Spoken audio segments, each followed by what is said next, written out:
এবার শাকিব খানের ছবির প্রশংসায় পঞ্চমুখ কলকাতার নায়িকারা। কলকাতায় তুফান ছবির স্পেশাল স্ক্রিনিংয়েই দেখা গিয়েছে তাদের উচ্ছ্বাস। সকলেই করেছেন শাকিব খানের তুফান এবং শাকিব খানের প্রশংসা। তুমি কোন শহরের মাইয়া গো লাগে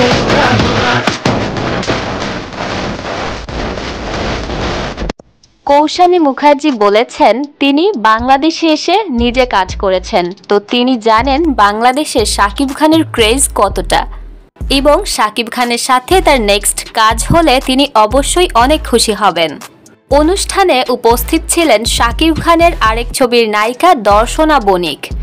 দর্শনা বণিকের সাথে শাকিব খান অভিনয় করেছিলেন অন্তরাত্মা মুভিটিতে, কিন্তু ছবিটা এখনো পর্যন্ত মুক্তি পায়নি।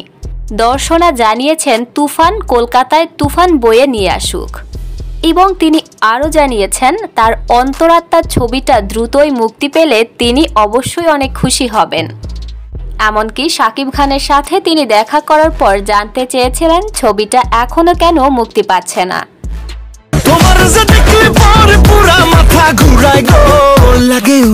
উচ্ছ্বসিত দেখা গিয়েছিল শাকিব খানের আরেক নায়িকা ইধিকা পালকে। ইধিকা জানিয়েছেন শাকিব খান তো বরাবরই তার পছন্দের, সেই সাথে ছবিটিতে মিমি আছে যা তার আনন্দকে আরও বাড়িয়েছে। শুধুমাত্র তারা নয়, কলকাতার মধুমিতা সরকার সহ আরও অনেক নায়িকাকেই উচ্ছ্বসিত দেখা গিয়েছিল এ ছবিকে কেন্দ্র করে।